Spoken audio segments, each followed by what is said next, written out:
Hey, what's up everyone? So today my wife's going to be making some face masks, so I'm going to show you how that's done, but I'm just going to go ahead and let her do all the talking. Today we're going to show you how to prep, cut, and sew these face masks. Please subscribe, hit the bell notification so you don't miss out on any of our new videos. As a full disclaimer, these masks are not a substitute for medical grade masks, but unfortunately in some parts of the country right now, you are required to have a face covering when you're in public, and these would definitely work for that. For this project, you're going to need 100% cotton fabric. I got 2 yards of a neutral color fabric from my local craft store, and we have clamped my self-healing cutting mat to my table to keep it secure so it doesn't slide around. And we're going to cut our fabric in 9" by 12" rectangles. So first you have to make sure that you wash and dry your fabric before you cut it. That way, once your project is done, if it is then washed and dried, the fabric will warp and shrink and you may have a problem with your finished product. So I have washed and dried this. It is prepped and ready to go. We lined up the selvage edge, which is the factory edge, with one of the measurements here on the mat.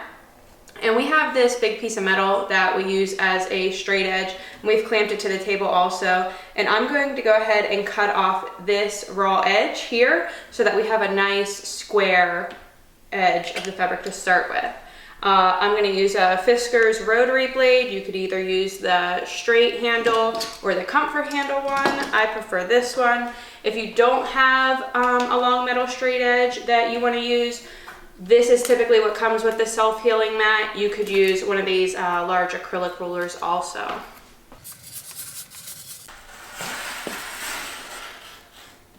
If you've never used one of these, be very careful. They're really sharp. Okay, so now that this end of our fabric is a nice clean cut, our fabric is square here on our mat. We have another straight edge here that is clamped to the end of the table. That way it doesn't slide around when I'm trying to cut and everything will stay straight. Any of these supplies are available on Amazon. We'll put the link down in the description below so you could get these supplies for yourself. So I've got this lined up at 9". We're gonna make our 9" cut first. Stay nice and close to your straight edge. That way your next cut will already be square.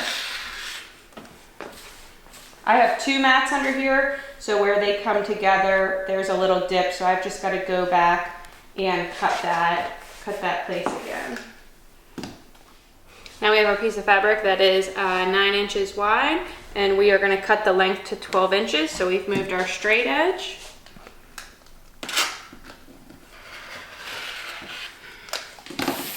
And this is the piece of fabric that you will use to make your mask. Then one of the first steps I like to do is go ahead and serge these shorter edges on the fabric, which is where you will have the opening for your pocket.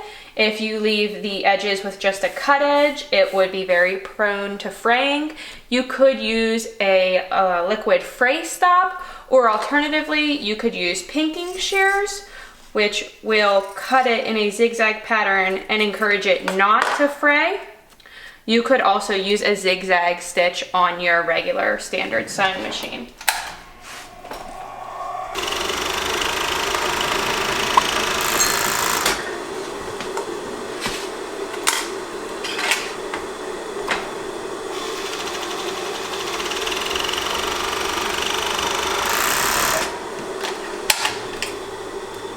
And go ahead and snip the tails off. So now with those edges serged, you will not have to worry about them fraying. So you're going to fold this in half, line up these 2 edges here the best you can, and then measure and mark with a pin 2½ inches on that side and on the other side.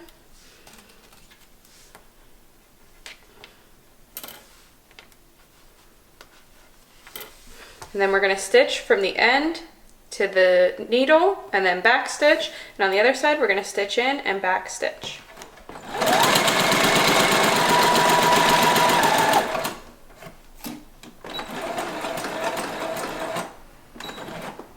And then if you guys are looking for a pretty awesome chair, I got this one with this yoga ball on here from Amazon. It's really comfortable. It has wheels on the bottom, so I could go all around my workstation that I have set up here. And you could also take the ball off and use it for exercise if you'd like.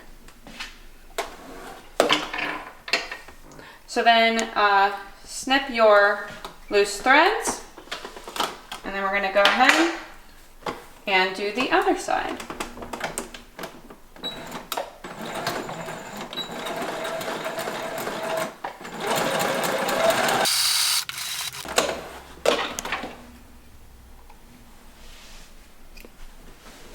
For the ear loops, I'm using 1/4 inch braided elastic, and I am cutting it to 7.5 inches. And you will need 2 pieces of the elastic at 7.5 inches per mask. So after you've stitched it 2.5 inches in each way, you're going to now put your seam center with the fabric so that that will be through the middle. You'll take your piece of elastic, 7.5 inches long, and you're gonna put it right into the corner, and then you're gonna start stitching that in.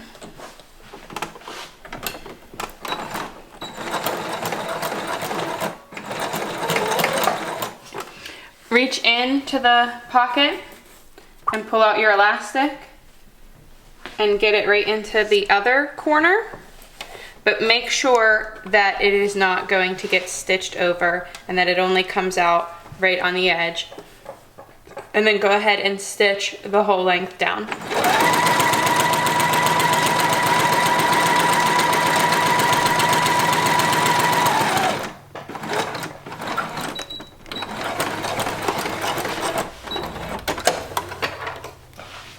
And then you're going to go ahead and repeat that for the other side.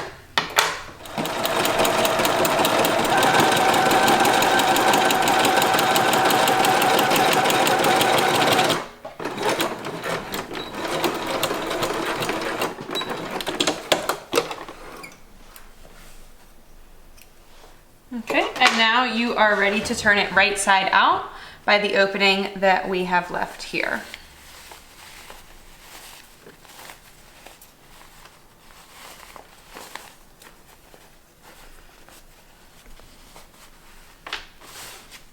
So this is your back with the opening for your optional filter, and we're ready to put it in the jig and make the pleats. I've got my masks prepped and ready to where I need to put in the pleats, so I'm going to use this jig here that my husband made. I'm just going to make a jig, that way she could zip through these a lot quicker.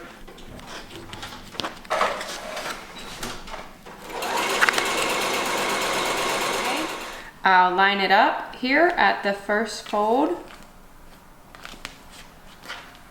and then flip it over, flip the next piece up, flip your fabric down, make sure it's taut, flip this piece over, and you're just going back and forth. Flip this one up, flip it down, and then you could run it through the machine with the jig still attached and just top stitch on both sides to hold your pleats down. But I'm going to clip mine. Alternatively, you could also pin it, because I like to top stitch all the way around my masks and pivot at the corners, so it's just easiest for me to do it while it's not in the jig.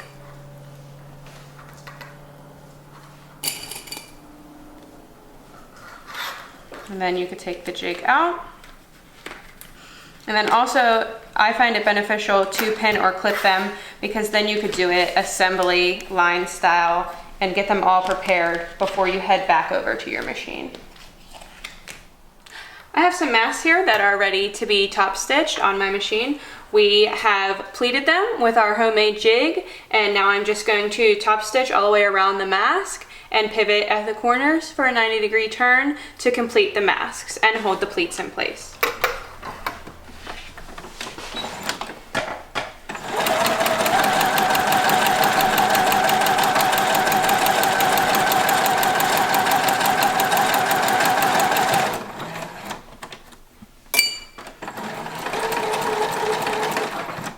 Make sure you stop with your needle in the down position, pick up the foot, rotate your mask 90 degrees, put the foot back down, and then stitch over the pleats making sure they don't get pulled apart as you're stitching them.